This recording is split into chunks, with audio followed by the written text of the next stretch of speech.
it's Tina, Miss Fabularian here, and I can't wait to share with you some books that I'm really excited about. It's been a long time since my last video, and I really do apologize for that, but let's just get into it. So I actually won this book, Overturned, by Lamar, Giles, in a book giveaway on Twitter. I mean, I love this cover. It's just like, it's got the skull, it's got the spade, the diamond, the heart, the club, and it's an action thriller book, which I really enjoyed. Lamar Giles' Fake ID. I still have to read some of his other books, but he really is putting it down in terms of the mystery action genre for African American and adult literature, and so I've been really excited to read this book. It's kind of wrinkled up. My kids got it and I couldn't find it for a while, and so I feel so bad because as soon as he gave it to me, I was like, I started reading it right away, and then I couldn't find it. So now that I found it, this is like what I'm gonna read.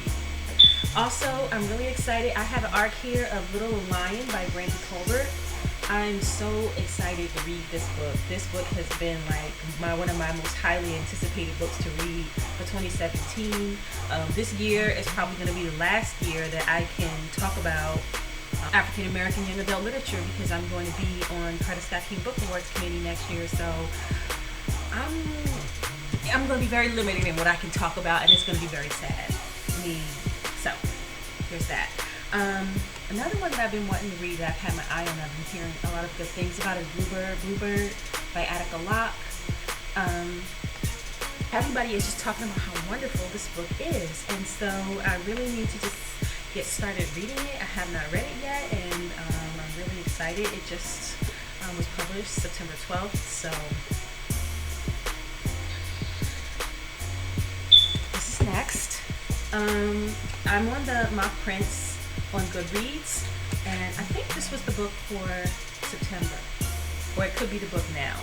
I'm not sure, but I was already excited to read it, and once they chose it as the book, I was just like, well, great, I don't have any excuses anymore. I'm really excited to read this book, so this is another one that's on my to-read list. This actually was the September What We Lose by Zinzi Clemmons was the Hype Lit book club. I launched the book club, y'all. Hype Lit is a book club in Tampa. We meet, and we're on Goodreads, so we're not just meeting, but we actually met to discuss this book. I'll probably link in the comment section a discussion guide that we used, which was helpful. It might be helpful to you if you want to read this book as part of your discussion, or just want to have some thoughts to ponder on when you read it. Wow. This book really will give you a lot to think about. I mean, I did see a little bit of like controversy on Twitter about some of the statements on colorism, but her reflections on grief and dealing with, having this really formidable mother and losing her. And this is, this is a work of fiction, but some of the themes in the story actually happened to the author herself, and so it's kind of autobiographical, but it's still fiction, so it's worth a look. Really unique book here. One of my favorite reads of this year, The Changeling, a novel by Victor Lavalle. I've become a super fan of Victor Lavalle now since this is the first book of his that I read. I have since read I'm in the middle of reading every single book he's read. Since I've read this, I read The Devil in Silver. I've read The Ballad of Black Tom. I am in the middle of The Ecstatic, and I read his first issue of The Destroyer. And so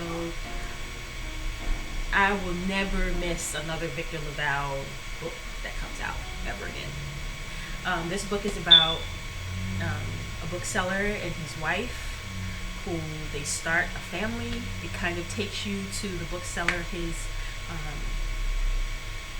The bookseller's name is Apollo. It kind of takes you through Apollo's journey.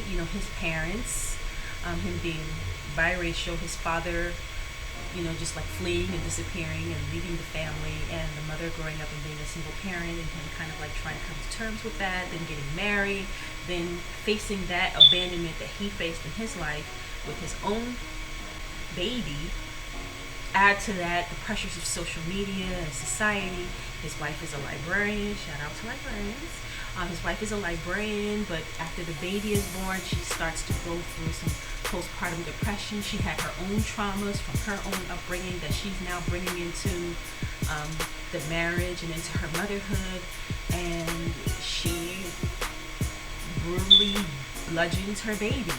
And then the fantastical elements start to come in. Did she do it? Was it a troll? And all these other kinds of things start to come in and really start to give you a lot of ideas and things to question. It really was a very unique way to tell such a really difficult type of story. It's something, postpartum depression is not something that a lot of people like to talk about. And I really think that what he did here was really insightful. I hung on every word. I was emotional, and I'm going to admit, fantasy is probably not my favorite genre, but I love this. So this is worth a look. Here we have another book club pick. This is actually our current October book, Ghetto Brother by Julian Volog, and the artwork by Claudia Aherling. I hope I'm saying that right. This came out in 2015. It won numerous awards. I can't think of all the awards that it has won off the top of my head, but it's basically about Benji Melendez, who grew up as a teenager in the Bronx. He was a member of the gang Ghetto Brother.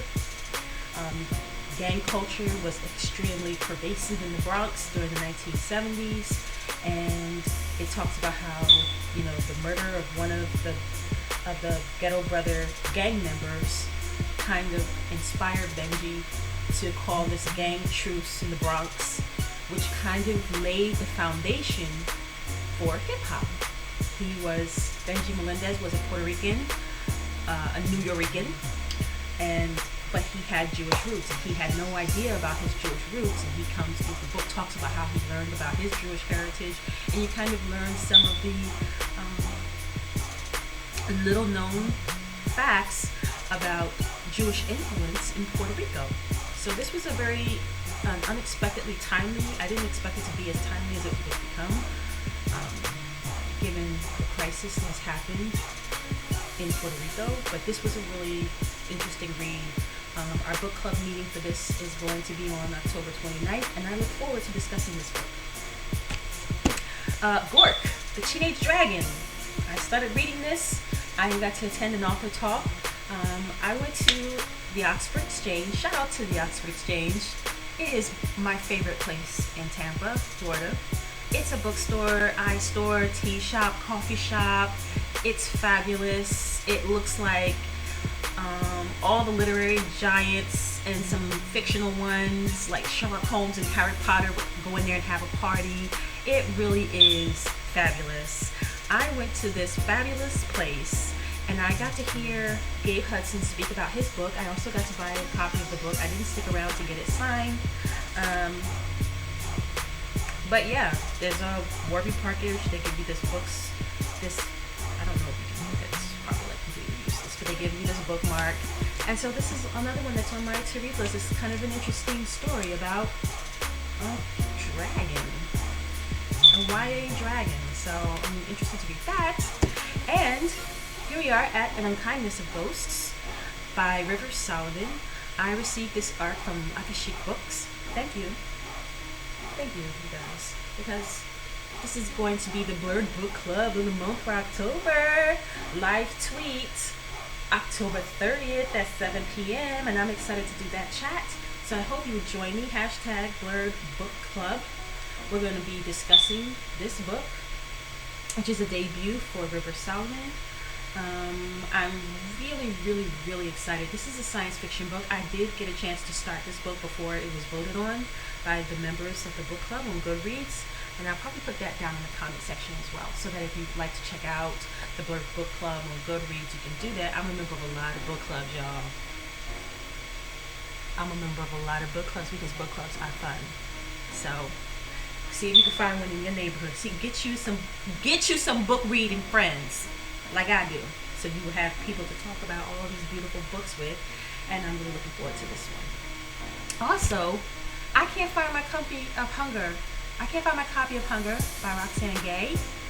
I don't know why that is, but that was the first Hype Lit Book Club pick. And y'all, woo, that book was powerful. So powerful. And I read also a couple of books from Roxane Gay, and that she does it every time. She snatches she just comes in and she just snatches my soul right out my chest, right out of here. She just reaches down in there and snatches it out. And I laughed, I cried, I screamed, because sometimes when this was one that I listened to the audiobook. She narrated that one herself. And sometimes when, you know, a book just comes along and you're reading it, and 1 minute you're crying and the next minute you're laughing, and then you just laughing so hard you are screaming. Like, I was literally screaming. Okay, so that is really how good Hunger is. I'm sorry I don't have the book to show you a copy of it, but so that's basically a rundown. That's my crazy literary life. Right now I'm listening to an audiobook version. Let me go get it.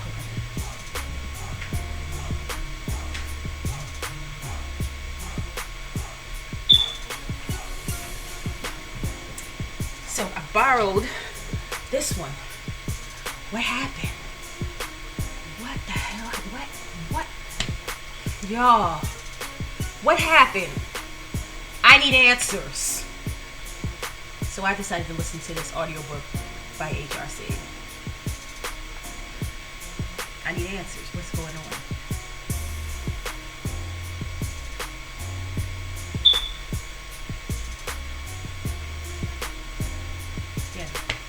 So that's what's going on in my bookish world. I hope that I can come back again and share some more books that I'm reading. So many books. Like, I have on my blog, I have a backlog of reviews that I should have been did. A long time ago. But I'm a mom. I got 4 kids, y'all. And as much as I would like to write, and I would like to do my blog, and I want to have a job, and I want to go out on the weekends and have a good time, and I want to go to book clubs, and I want to read all these books, and I think I do maximize my time as much as I can. I think I do, but it's hard. It really is. So, you know, I'm out here. I'm doing the best that I can, and hopefully I'll see you around on the internet, and hopefully I'll see you in person, whether it's at a conference or on the streets or in the Oxford Exchange or wherever it is. You know, say hi. I'm friendly. I don't bite. I might be opinionated in book reviews, but I'm friendly. I'm loving. I'm a mommy, okay? So, love you. Bye.